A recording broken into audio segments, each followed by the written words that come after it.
Hello and welcome to part 3 of the video series in microeconomics. This video focuses on market equilibrium. After watching the video, you should be able to do the following. First, analyze changes in market equilibrium. And second, apply the demand and supply model to examine economic events and issues. Market equilibrium is the condition when quantity demanded and quantity supplied are equal.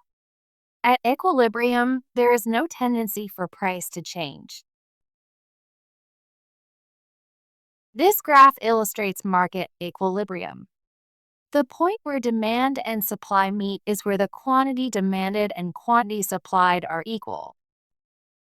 The price where quantity demanded and quantity supplied are equal is called the equilibrium price, while the quantity is called the equilibrium quantity. Can you point on your screen where equilibrium price and quantity are? If you pointed at these amounts, then you are correct. In this graph, the equilibrium price is 100 and the equilibrium quantity is 2. What do you think will occur if at a certain price the quantity supplied is greater than the quantity demanded? How about if the quantity demanded is greater than the quantity supplied? Let us use the graph to illustrate the answers. At which price on the graph do you think the quantity supplied is greater than the quantity demanded? If you answered 150, then you are correct. At 150, the quantity supplied is greater than the quantity demanded. If this happens, there will be a surplus in the market. Surplus or excess supply is the condition that exists when the quantity supplied exceeds the quantity demanded at the current price. Now, what will occur if the quantity demanded is greater than the quantity supplied? At the price of 50, the quantity demanded is greater than the quantity supplied. This means that the amount of a good that consumers want to buy is greater than the amount of goods that producers are offering for sale in the market. This condition is called a shortage. Shortage or excess demand is the condition that exists when the quantity demanded exceeds the quantity supplied at the current price. What do you think should be done if there is disequilibrium in the market? Let us answer this question by examining this table. It shows the demand and supply of umbrellas at various prices, as well as the state of the market. We now know that if the market is in equilibrium, there is no tendency for a price to change. So the pressure on price is neutral. At prices higher than the equilibrium price, surplus occurs. If a seller of umbrellas has a lot of excess supply of the good, lowering its price will lead to an increase in the quantity demanded until market equilibrium is reached. And at prices lower than the equilibrium price, shortage occurs. If umbrellas are always out of stock, increasing the price will result in a lower quantity demanded until equilibrium is reached. Let us use a graph to illustrate this. If a surplus is present in the market, lowering the price of umbrellas will encourage consumers to buy more. But we know from the law of supply that lowering prices will discourage producers from selling more. Lowering the price helps the market reach equilibrium. And if there is a shortage in the market, increasing the price will discourage consumers from buying umbrellas. But this will encourage producers to supply more. So increasing the price will help the market reach equilibrium. To sum up, if a disequilibrium exists in the market, producers can either lower or raise the price of their goods to reach market equilibrium. Now, let us examine the changes in the equilibrium price and quantity if there is a change in demand, supply, or both. There are 3 steps in analyzing the changes in equilibrium. The first step is to decide whether the event affects the demand curve or supply curve, or perhaps both. Second, decide which direction the curve shifts. And third, use the supply and demand diagram to see how the equilibrium changes. Let us apply these steps in the following cases. Let's say that a new technology for mixing and freezing ice cream lowers manufacturers' costs of producing chocolate ice cream. If there is a new technology to produce ice cream, which do you think will occur? A shift in demand or a shift in supply? If your answer is shift in supply, then you are right. If you can recall, technological advancement affects the supply of a good. What do you think is the direction of the shift of the supply curve? Rightward or leftward? If you answered rightward, you are correct.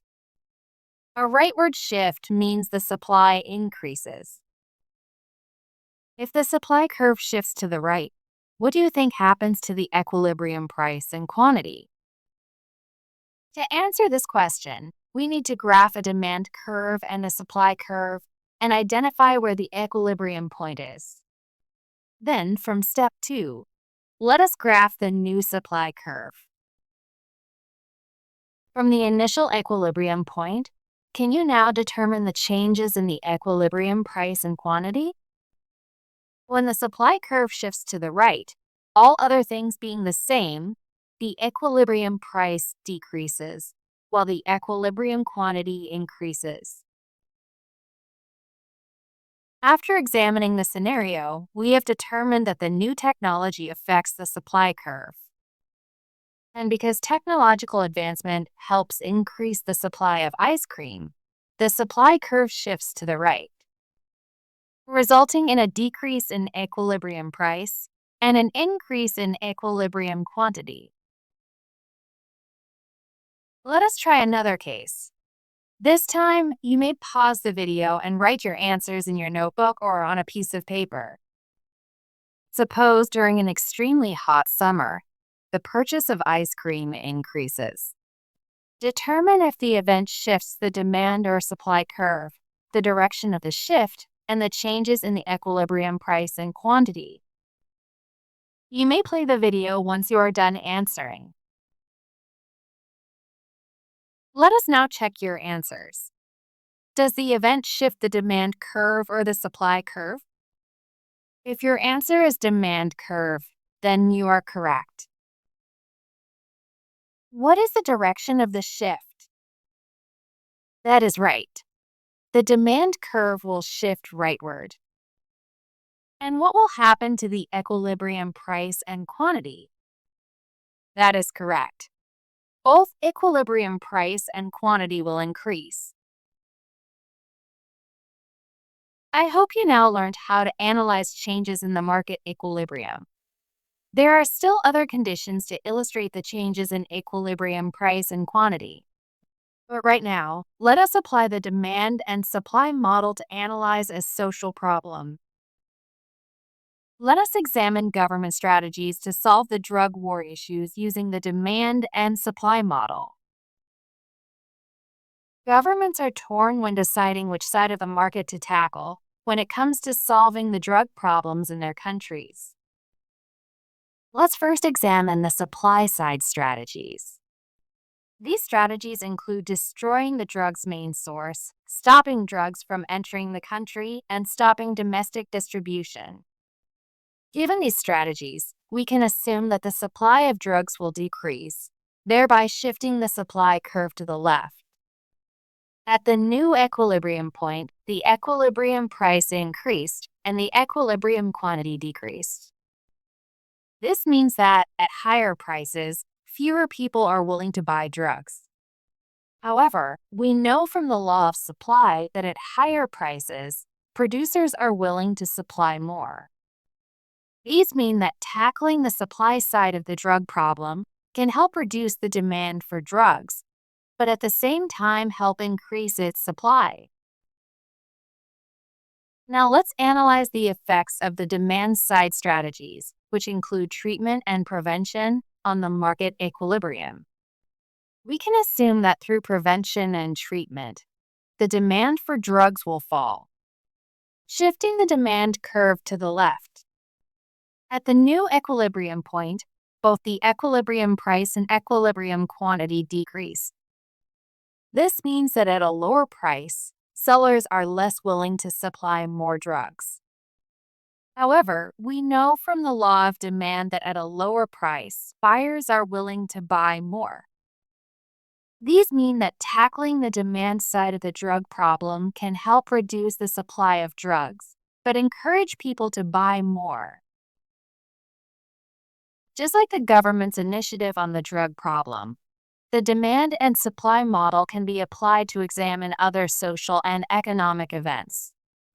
These may include subsidized university education, housing, and healthcare system. Before we end, let's have a quick check for understanding. In the following items, identify if you agree or disagree with the statements. You may write your answers in your notebook or on a piece of paper.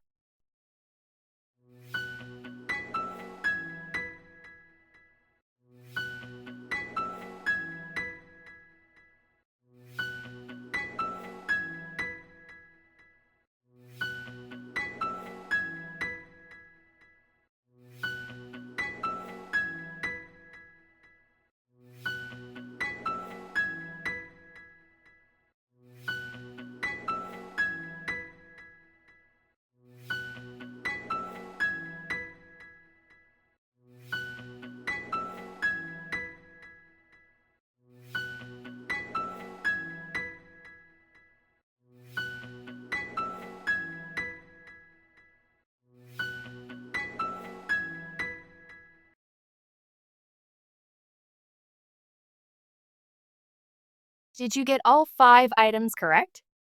Congratulations! The correct answers will be discussed in class. Also, if you have any questions about the video, you may ask them during the synchronous session.